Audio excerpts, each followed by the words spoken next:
पती व पत्नी एकत्र भोजन करतात याचे परिणाम श्रीकृष्णांनी नारदांना सांगितलेली अद्भुत कथा. पतीसोबत भोजन करणारी दृष्ट स्त्री तिला मोठी शिक्षा भोगावी लागेल असं एक वचन प्राचीन ग्रंथात आढळते. परंतु यातील खरा अर्थ काय आहे? पती पत्नीने एकत्र भोजन केल्याने नक्की काय परिणाम घडतात? भोजनाच्या वेळी अशा कोणत्या चुका होतात ज्यामुळे घरातील सुख, समृद्धी, शांती आणि बरकत दूर जाते? आज आपण हे सर्व एका प्राचीन कथेद्वारे जाणून घेऊया. ती कथा जी श्रीकृष्णांनी नारद मुनींना सांगितली होती. खूप खूप वर्षापूर्वीची गोष्ट आहे. कृष्ण महालात विराजमान होते. त्यावेळी नारदजी तेथे आले. येताच त्यांनी कृष्णांना नमस्कार केला. घुटमळ न करता म्हणाले, प्रभू, आज एक गोष्ट माझ्या मनाला फार व्याकुळ करत आहे. कृष्णांनी नारदांना बसण्याचा इशारा केला आणि शांत स्वरात म्हणाले, बोला नारद, तुम्ही तर नेहमी थेट विषयावर येता. नारदजी म्हणाले, पृथ्वी लोकात मी अनेक घरांमध्ये पाहिले की स्त्रिया पतीसोबत एकाच ताटात भोजन करतात. अनेक वेळा ते वेळ, दिशा आणि शुद्धता अशा गोष्टीचाही विचार करत नाही. काही तर पतीच्या आधीच खायला बसतात. मला कळत नाही की हे योग्य आहे की अयोग्य. कृष्ण हलकेसे हसले आणि म्हणाले, नारद, भोजनाची मर्यादा हा अत्यंत सूक्ष्म विषय आहे. त्याला साधी सोपी गोष्ट समजणे ही सर्वात मोठी चूक आहे. नारद त्वरित विचारले, मग याचे योग्य उत्तर काय आहे प्रभू? पती पत्नीचे भोजन कसे असावे?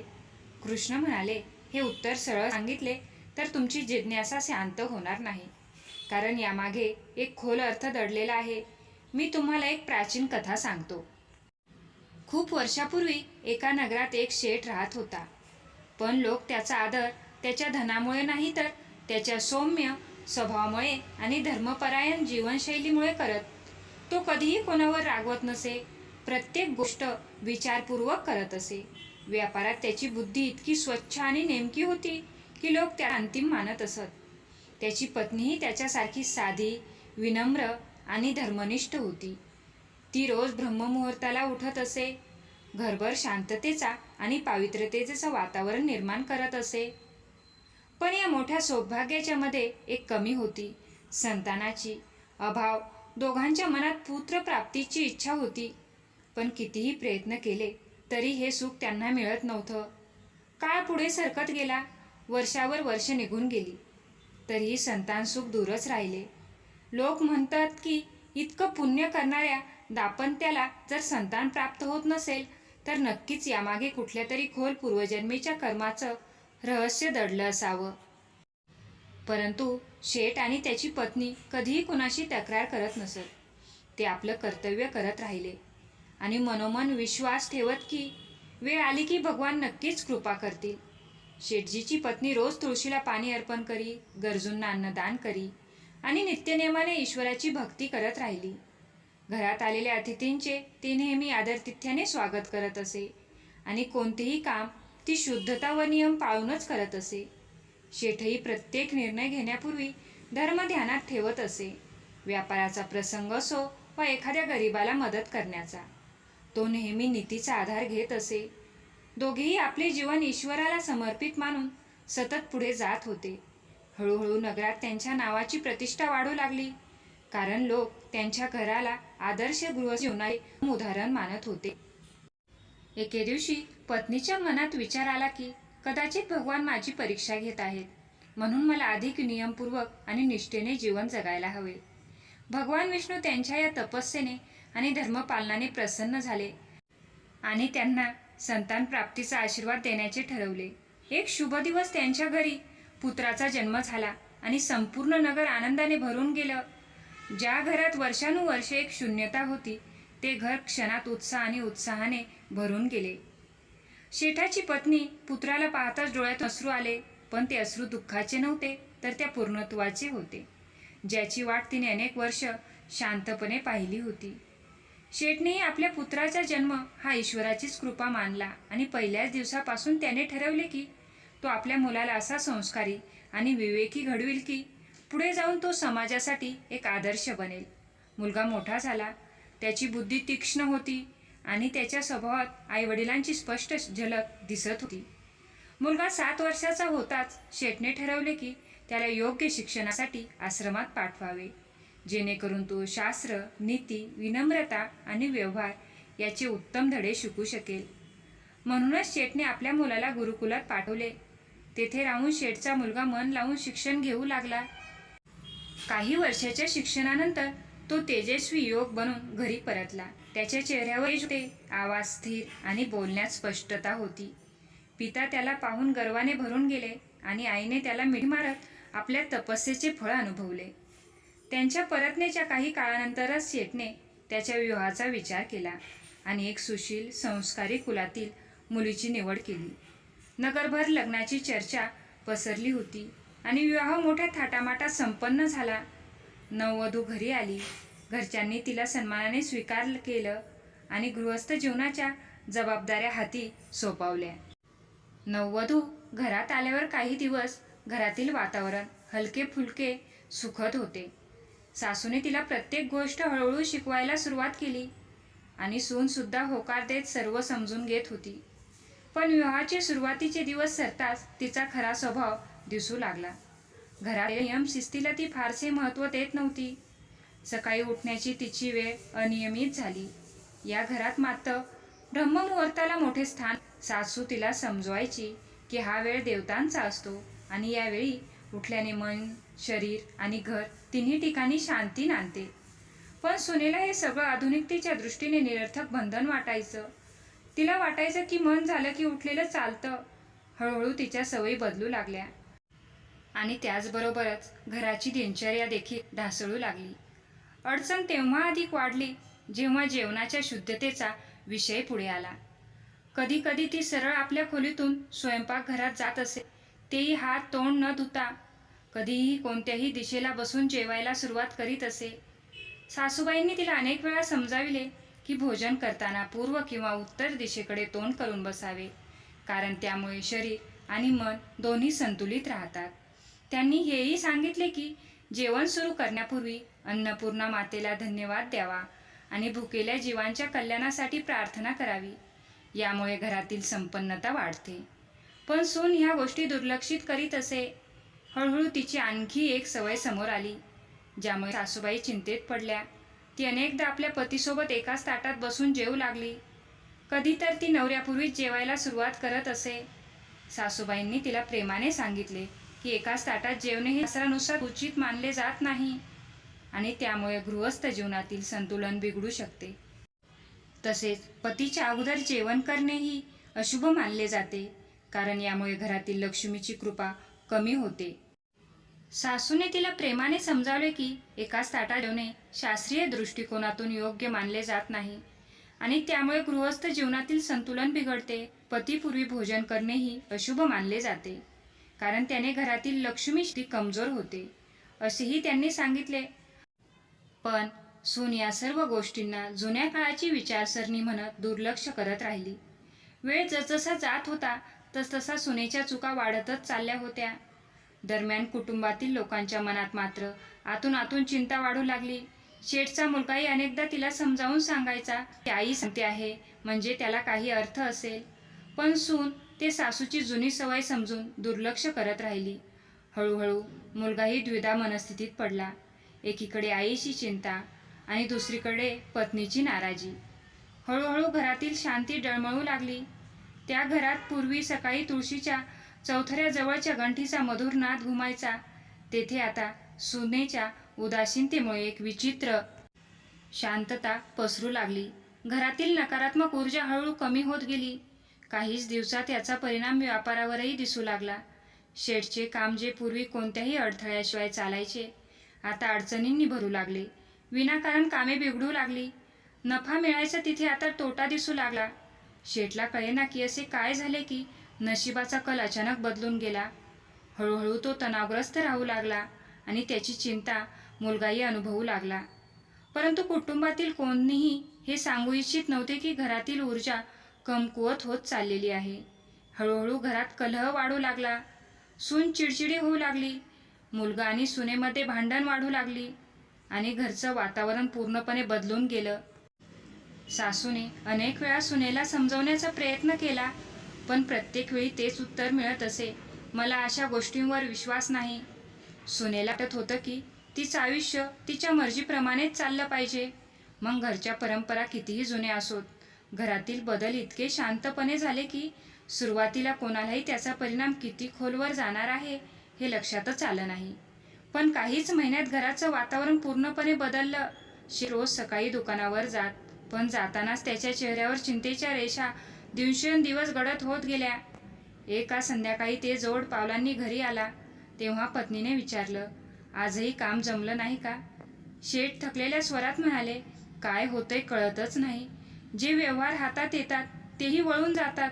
जितकं समजून घेण्याचा प्रयत्न करतो तितकंच अधिक गुंतत जातो. पत्नी शांत बसली, पण तिच्या मनात मात्र तीच गोष्ट पुन्हा पुन्हा फिरू लागली. घराची मर्यादा कुठेतरी तुटत चालली आहे. तिकडे सून स्वतःच्या मनाप्रमाणेच घर चालवत होती. अनेक वेळा ती नवऱ्यापूर्वीच जीवन घेत असे. एके दिवशी सकाळी सासूला दिसले की सून थेट स्वयंपाकघरात गेली. हात तोंड न धुता सासूने हलकेच सांगितले, बाई, थोडं पाणी घेऊन हातपाय तोंड धुवून घे अगोदर. स्वयंपाकघर हे शुद्ध स्थान असतं. सुनेने न वळताच उत्तर दिलं, आई, एवढ्या सकाळी एवढ्या थंड पाण्याने कोण हातपाय तोंड धुत बसणार? रोज रोज ही साफसफाईची भाषा करू नका. मी आजच्या काळातली मुलगी आहे. सासू निरुत्तर झाली, पण तिच्या मनाला लागलं. भाऊ आदराने बोलत नाही. हळूहळू शेठचा मुलगाही द्विधा मनस्थितीत उभा राहू लागला. तो आईच्या भावना समजत होता, पण पत्नीसोबत तर्क केला की घरात वाद व्हायचा. एका संध्याकाळी तो बायकोला म्हणाला, बघ, आईच्या बोलण्यात दुखवण्यासारखं काही नाही. हे घर त्या नियमांवर उभं आहे ज्यांना तू हलकं समजतेस. सून तडकन म्हणाली, म्हणजे मी सगळं सोडून फक्त जुन्या परंपराच पाळत बसू? मलाही माझी सोय हवीच. सून म्हणाली. मुलगा शांत होत म्हणाला, सोय ठीक आहे, पण घराची ऊर्जा देखील पाहावी लागते. सून झोंबऱ्या स्वरात म्हणाली, ऊर्जा नाही, या तुमच्या आईने घातलेले बंधने आहेत. पती काही क्षण तिच्याकडे पाहत राहिला. त्यांच्या दोघांमधील हा पहिलाच मोठा वाद होता. या तणावातच एक दिवस असा आला की सासूने ठरवले या विषयावर एकदा सुनेशी नीट बोलायचे. दुपारी तिने तिला बोलावले आणि हळू आवाजात म्हणाली, मुली, तुला एक गोष्ट सांगायची आहे. घराची अवस्था दिवसेंदिवस बिघडत चालली आहे आणि मला वाटतंय की हे सगळं जेवणाच्या मर्यादा तुटण्यामुळेच होतंय. सुनेने कपाळावर आठ्या घालत विचारलं, म्हणजे तुम्हाला सांगायचं आहे की हे घर बिघडतंय ते माझ्यामुळे? सासू शांतपणे म्हणाली, नाही ग मुली, मी असं नाही म्हणत की तू मुद्दाम करत आहेस, पण काही नियम असे असतात जे मोडले की घरातील देवता रुष्ट होतात. हे ऐकून सून हसतच म्हणाली, तुम्ही देवता कोणाच्या खाण्यामुळेही नाराज होत नाहीत. हे सगळं तुमच्या कल्पना आहेत. सासू शांत आवाजात म्हणाली, कल्पना नाहीत बाळा, आपल्या पूर्वजनांचा अनुभव आहे. आम्ही स्त्रिया अन्न पवित्र मानतो, म्हणूनच शास्त्रामध्ये स्त्रियांना पतीनंतर अन्न घेण्याचा सल्ला दिला आहे. सुनेने पुन्हा तेच उत्तर दिले, मला या सगळ्यावर विश्वास नाही, आणि ती तेथून उठून निघून गेली. सासूच्या डोळ्यात पाणी आले, पण तिने स्वतःला सावरले. तिला माहीत होते की सुनेला समजावणे आता अधिक कठीण होत चालले आहे. दरम्यान शेठ दिवस रात्र तणावात राहू लागले. व्यवसायातील तोटा इतका वाढला की काही मालमत्ता विकवावी लागली. रात्री शेठांना म्हणाली, आपल्याला काही वाटतं का की घराची मर्यादा भंग होत आहे? शेठने खोल श्वास घेत म्हटले, हो वाटतं तर आहे, पण सुनेवर जोरही टाकू शकत नाही. मुलाचं घर मोडू नये हेही मला नको आहे. शेठनीने मान खाली घातली.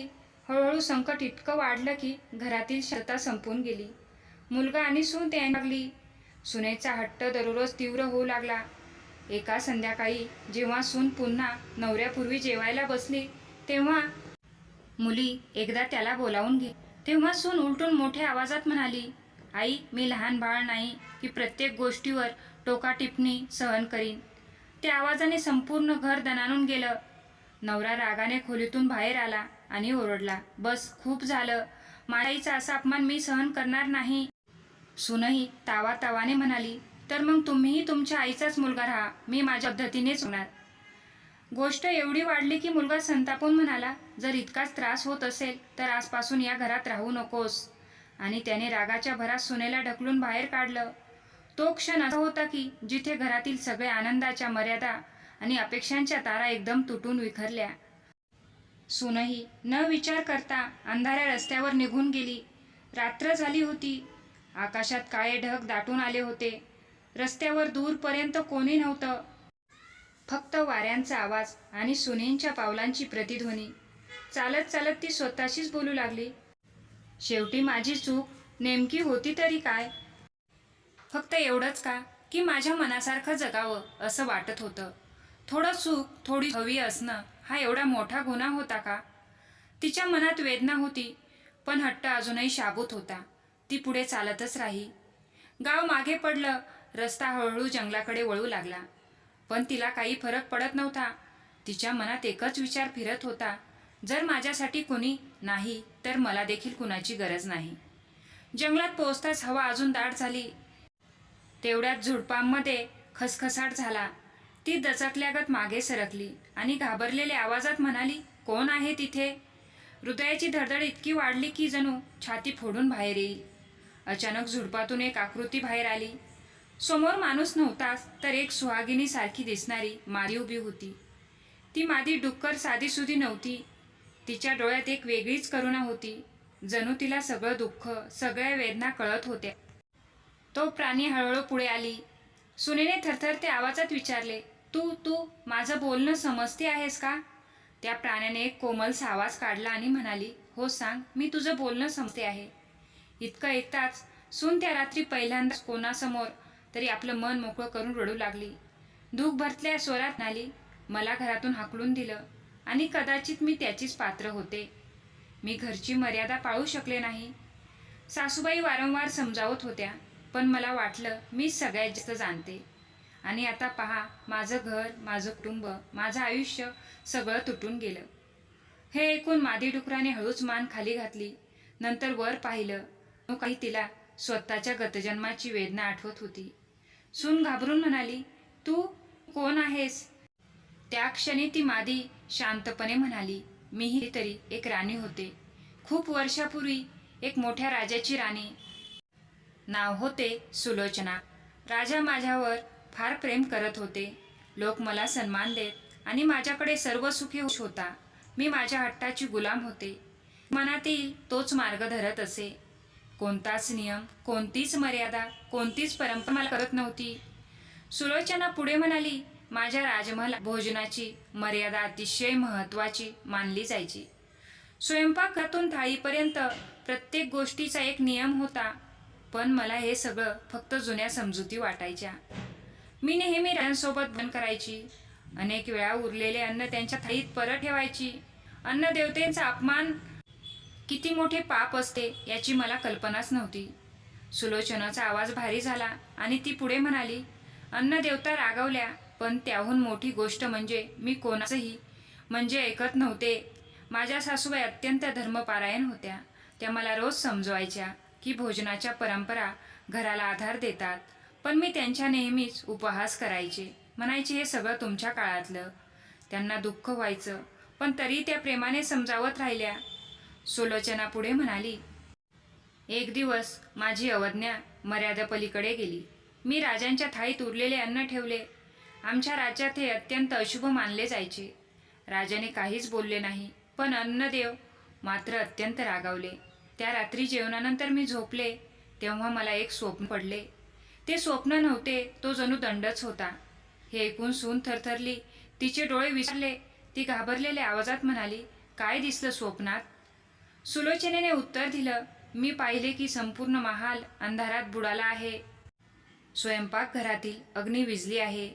अन्नदेवतेंचे ते विशाल रूप माझ्याकडे पाहत म्हणाले, जी स्त्री अन्नाची अपमान करते, भोजनाची पवित्रता भंग करते, पतीच्या थाळीत मान ठेवत नाही, ती पुढील जन्मी अशा ठिकाणी जन्म घेते जिथे अन्नाची पवित्रता या शब्दालाच काहीच अर्थ नसतो, जेथे वासना, घाण आणि अपमान हेच जीवन बनते. सून घाबरून हाताने तोंड झाकते. ती काही बोलू इच्छूनही शांत राहते. सुलोचना वेद भरल्या आवाजात म्हणाली, दुसऱ्या दिवशी सकाळी माझा मृत्यू झाला आणि मला मनुष्य जन्म नाही तर डुकराचा जन्म मिळाला. आणि जेव्हा पहिल्यांदा डोळे उघडले तेव्हा मी चिखलात पडलेली होते. माझ्या चारही बाजूला तेच अन्न होते जे मी माझ्या मागील जन्मात अपवित्र केले होते. सुनेच्या डोळ्यात अश्रू वाहू लागले. आज जी चूक मी केली होती, जो अनादर मी दाखवला होता, त्याच मार्गावर तूही चालू लागली होतीस. म्हणूनच मी तुला रडताना पाहिले आणि तुझ्याजवळ आले. तू माझ्यासाठी होऊ नये म्हणून. सून थरथरत्या आवाजात म्हणाली, मी खरंच बदलून माझी चूक समजली आहे. मला घरी परतायला हवे, नाही का? सुलोचनाने तिच्या डोळ्यात पाहत म्हटले, हो बाळा, हीच योग्य वेळ आहे. घरी परत आ. तुझ्या सासूची माफी माग. मर्यादा पाळ. कुटुंब नियमांनी नाही, भावनेने चालते. पण जेव्हा भावना मरतात आणि अभिमान वाढतो, तेव्हा प्रयत्न तुटतं. सुनेने मान खाली घालून विचारले, माझ्याचे मला स्वीकारतील का? सुलोचना कोमरात, जर पश्चाताप खरा असेल तर प्रत्येक दार उघडते. सुने पुसले, उठून सरळ उभी राहिली. शेवटचे एकदा सुलोचनाकडे पाहिले. पाहत ती म्हणाली, तुझ्या कथेने मला बदलले. मी आता परत जाऊन सर्व काही नीट करेन. सुलोचनाने फक्त मान झुकवून आशीर्वादासारखा इशारा केला. सून जंगलातून बाहेर पडली. जंगल संपत असताना तिचं वाटत होतं की ती जमिनीवर नाही तर पश्चातापावर चाल. रस्ता तोच होता, झाडं तीच, हवा तीच, पण तिच्या आत मात्र सर्व काही बदलून गेलं होतं. रात्र जवळजवळ संपली होती. दूरवर घरांचं अंगण दिसू लागलं.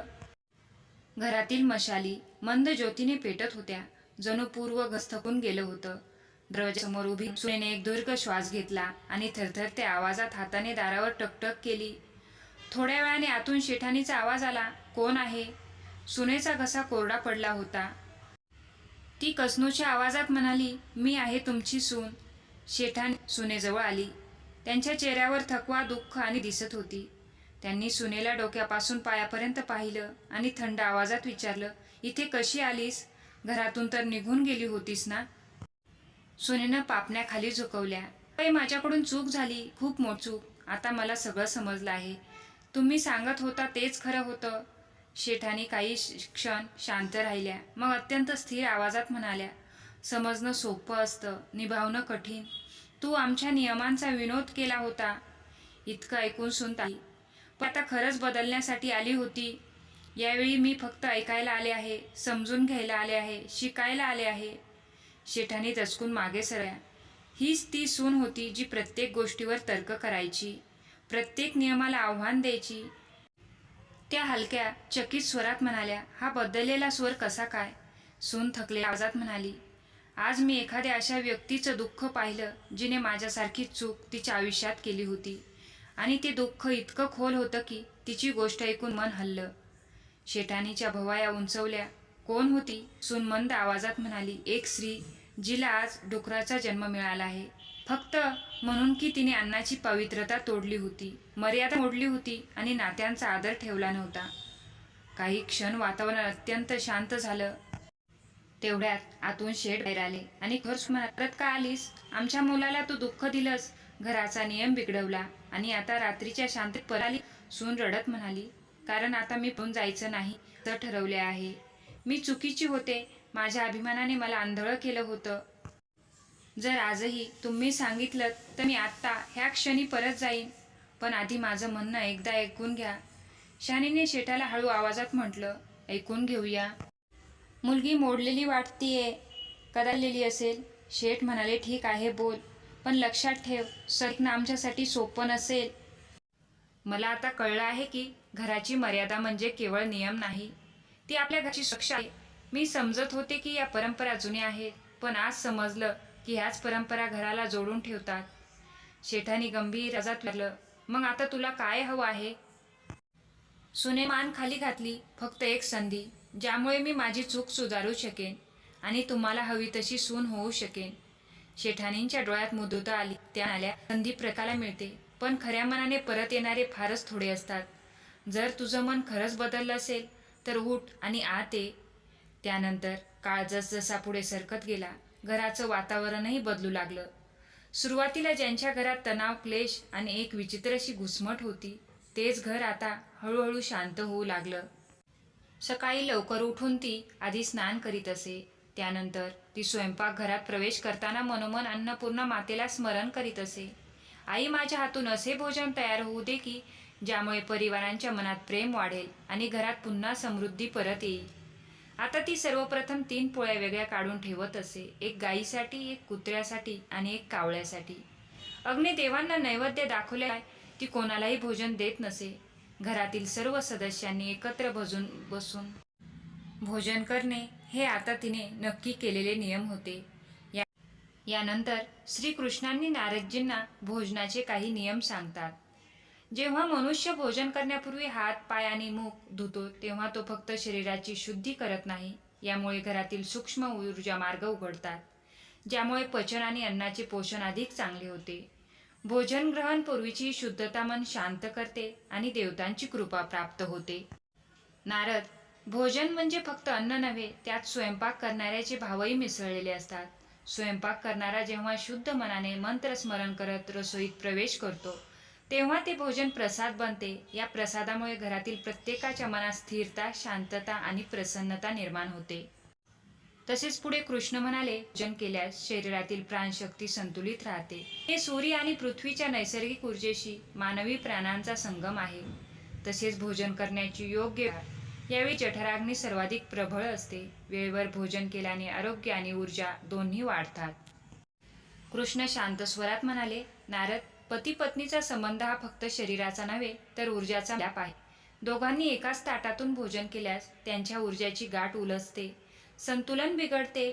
म्हणूनच शास्त्र सांगतात की पत्नीने पतीच्या भोजनानंतरच भोजन करावे. यामुळे घरात लक्ष्मीची स्थिरता राहते आणि कुटुंबात शांती नांदते.